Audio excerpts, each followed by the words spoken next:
गिबियावनो आं गावखौनो सिनायथि होनो आंनि मुङा जाबाय डक्टर लुक दैमारि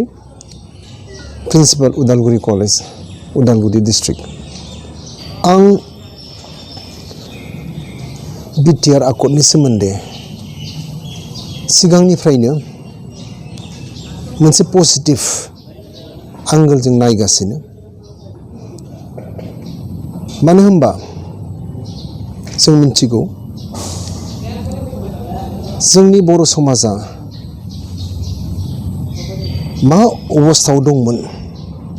आरो दिनै मा अबस्थायाव फैखो जेरै जोंनि जोहोलावफोरा मा परिस्थितिनि बायध'आव थांनानै संग्राम खालामनानै बोरै बे परिस्थितिसिम सफैहोखो बेखौ जुदि जों बिजिरनानै नायोब्ला जोबोद दुखुनि खोथा दा बर'लेण्ड टेरिटरियेल रिजन बे सुक्तिखौ जुदि जों बिजिरनानै नायोबा आं पार्सनेलि एसे बिजिरनानै नायनानै बेनि सोमोन्दै आं बेखौनो बुंनो लुबैयो जे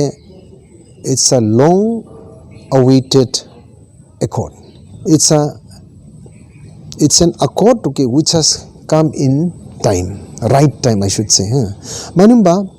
बे आकर्डखौ दिनै जुदि बर' रायजोआ बा गुबुन गुबुन बर' अर्गानाइजेसनफोरा नाजावामोनबा इयुननि समाव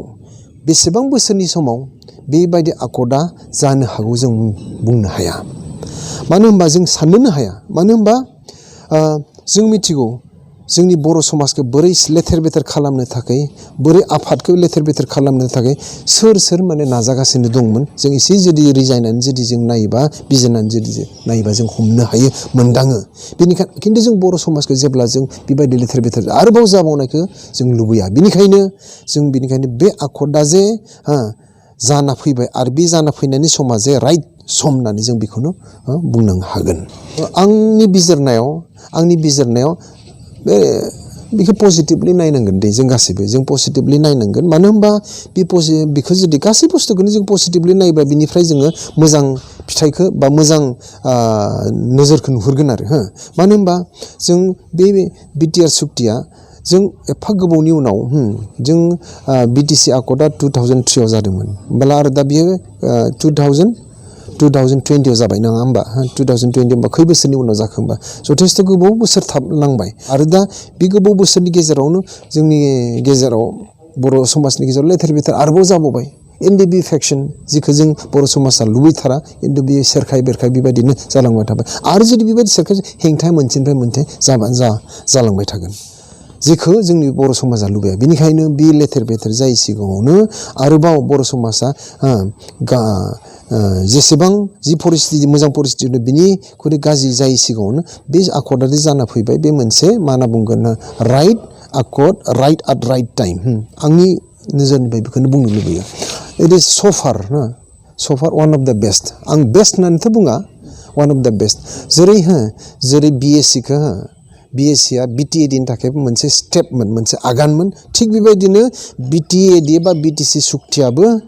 BTRनि मोनसे आगानसो आरो आं सानो बे BTRआबो मेबि फर फार्दार स्टेटआनो जाथोंबा मोनसे इउनियन जाथों बिनि मोनसे आगान मोनसे मा होनना बुंगोन फार्दार स्टेप बेनिखायनो बे जों पजिटिभलि बेखौ जुदि जों नायोब्ला होमब्ला जों बेखौनो मोननो हायो बा बुजिनो हायो जे इट्स आ राइट आकर्ड आरो बेहाय मा दं गैया जुदि जों बेखौबो आरोबाव जुदि बिजिरनानै नायोब्ला जों गोबां बिनिफ्राय जोङो मोजां फिथाइफोरखौ जों मोननो हायो आं मोननै मोनथामसोखौ बे एकदम एक्सक्लुसिभलि जि आकर्ड बेनिफ्रायनो आं एसे बिजिरनानै बुंनो लुबैयो गुबुनाथ' लामनो जायफोरा बे आकर्डनि सायाव मोजाङै फरायना नायबाय बिजिरना नायबाय बिथांमोनाथ' जथेस्थ' मिन्थिगोन खिन्थु आं पार्सनेलि बेखौनो बुंनो लुबैयो जे बर' समाजनि थाखाय बा गुबुन समाजनि थाखायबो जुदि जों गोजोननायखौ जुदि लुबैयोब्ला होमब्ला बे BTR सुक्तिनिफ्राय जों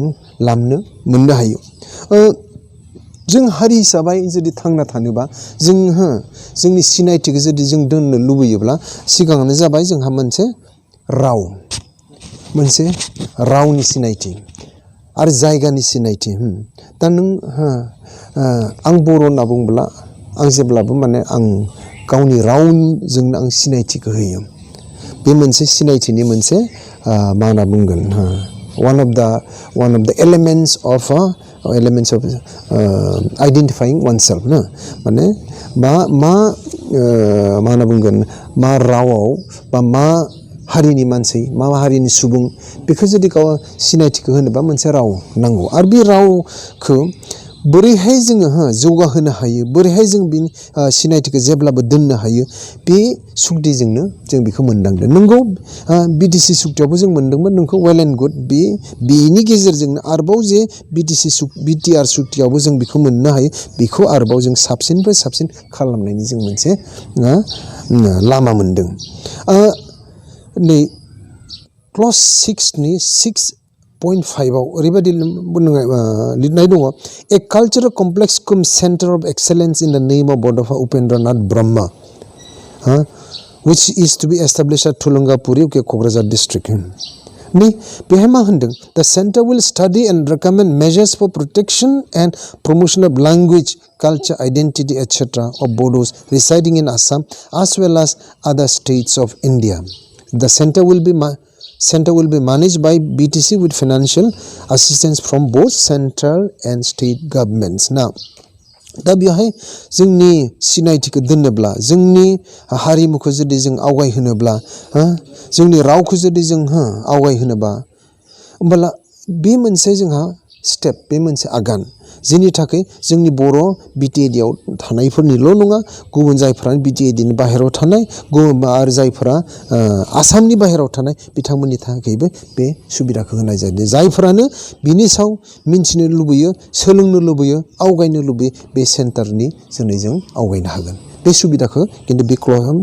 आकर्डआव होनाय जादों आरो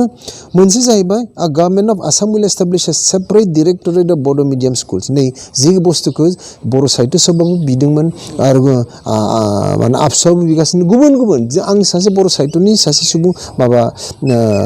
सोद्रोमा नङा बा आबसुनिबो सोद्रोमा नङा खिन्थु आं सासे बर' हिसाबै खिन्थु आं लुबैयोमोन सेपारेट डाइरेक्टरेट थाबालाय जों थाखाय बर' गथ'फोरनि थाखाय बर' जायफोरानो फरायदा बर' मिडियामावबो बर' बिजों फरायगासिनो बिथांमोननि थाखाय नांगौ होननानै खिन्थु बिगासिनो दं खिन्थु खोनासङाखैमोन दा बे सुक्तियाव बेखौ जों मोननो हादों आरो बे मा गाज्रि दा बिनि थाखाय आं सानो बर' हारिनि थाखाय बेफोर जोबोद मोजां मोनसे क्लज दा गुबुन प्रभिजनफोरखौ जुदि जों नायोब्ला बिनिफ्रायबो जथेस्थ जों मोनदांनो हायो बिसेसकरि जोङो अनुस्थानफोरखौ जुदि जों नायोब्ला होमब्ला जों लामनो जों नुनो हायो जोंहा गुबुन सेपारेट स्टेट मोनब्लाबो दा जों नागालेण्डखौनो नाय अरुणाचलखौनो नाय बा मेघालयखौनो नाय बा त्रिपुराखौनो नाय बा जोंनि गावनि स्टेट आसामखौनो नाय जिबायदि अनुस्थान बेहाय इनक्लुड खालामनाय जादों बेफोर गैजोबा दा Upendranath Brahma central university at Barama national sports university बेनिफ्राय बबेयाव होनाय जागोन जायगाखौथ' उनाव बासिना लानाय जागोनदां बेनिफ्राय sports authority of India centres at Udalguri Baksa and Chirang गासै बे मोनथाम डिस्ट्रिक्टआव क'क्राझाराव दंखायो हिसाबै institute of livelihood management at Tangla Udalguri district north east regional institute of medical science at Raumari Chirang district hotel and tourism management institute जायगाखौ बेहाय माबानाय जायाखै सायख'नाय जाथ'वाखै regional campus of Indira Gandhi national tribal university at Bhairabkunda Udalguri district the Bodoland movement memorial museum at Salbari Baksa national institute of technology NIT at Udalguri additional Navodaya Vidyalaya in each district of BTAD दा बेफोरखिनि अनुस्थानखौ शिक्षा अनुस्थान बिसोरो होनो बे आकर्डनि जोनै होनो थाखाय आवगायगासिनो दा बेफोरबायदि अनुस्थान इन्स्टिटिउसन गुबुन स्टेटआव खैथा दङ दा बेफोरखौ बिजिरना नायोब्ला जों बे आकर्डनि जोनै जों मोननो थांगासिनो दा बेखौ बिजिरना नायोब्ला जों गुबुन स्टेटनिख्रुइ जोंनियावसो साबसिन होमब्ला जों बे आकर्डखौ बोरै गाज्रि होनना बुंनो हानो आंनि नोजोरनिफ्राय बे खोथाखौ आं बुंगासिनो आंनि नोजोरावबा जोबोद मोजां आरो दा बेजों लोगोसेनो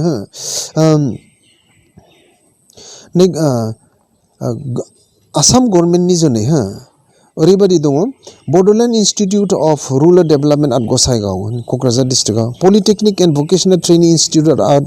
सिंग्लिमारि Harisinga Basbari and Gobardhana the Organic University at Rauta,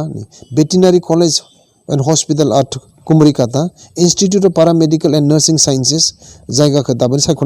Provincialization of College of Music and Fine Arts at Kokrajhar, Birsa Munda Complex, Swami Vivekananda Youth Center, Dr. Bhupendra Hazarika Memorial Multipurpose Cultural Auditorium,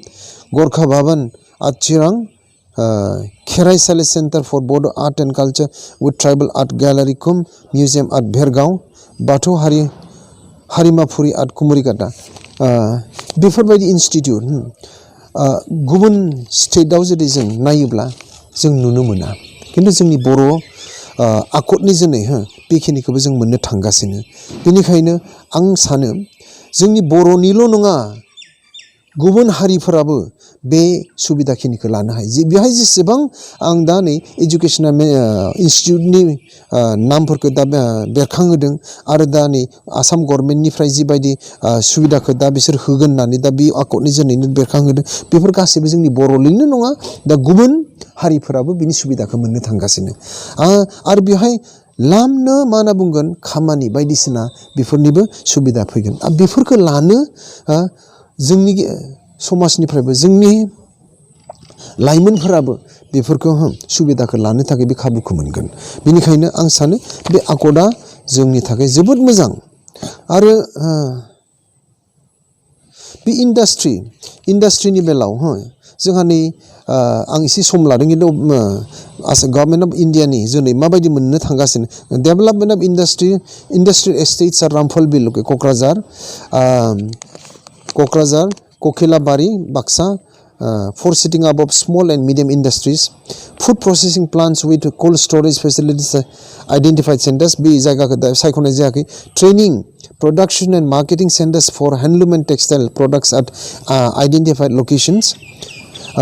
bamboo nursery comb production and processing center, promotion of ecotourism in Manas National Park, Bornodi Wildlife Sanctuary, Sakrasila Wildlife Sanctuary, Bhairabkunda, Kalamati, Bogamati, Ultapani, Kosugaon, Zamduar, Diplai Lake, Dhir Lake, Soraisar Lake, and Doranga Mela.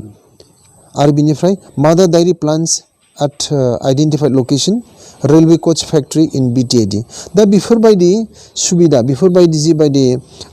Government of India central गभर्नमेन्टआ होनो थांगासिनो बे आकर्डनि जुनै मा गाज्रि जाखो बेनिखायनो बे आकर्डआ आंनि नोजोरनिफ्राय सोरबाफोर जुदि गाज्रि होनना बुङोब्ला आंनि नोजोरावबा माने गोरोन्थि होननानै आं बुंनो लुबैयो आं मिन्थिनायाव BTR is one of the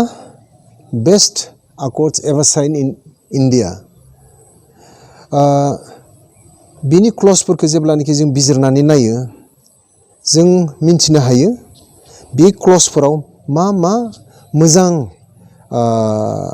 मा होनना बुङो प्रभिजन्स हाबनानै दङ आरो बिनि गेजेरजोंनो जोंनि बर' हारियाथ' बिनि लाबखौ मोनखागोनानो बिनि अनगायैबो गुबुनफोराबो मोननांगोन आरो मोनगोन जोंहा इन्स्टिटिउसन जेसेबां बेहाय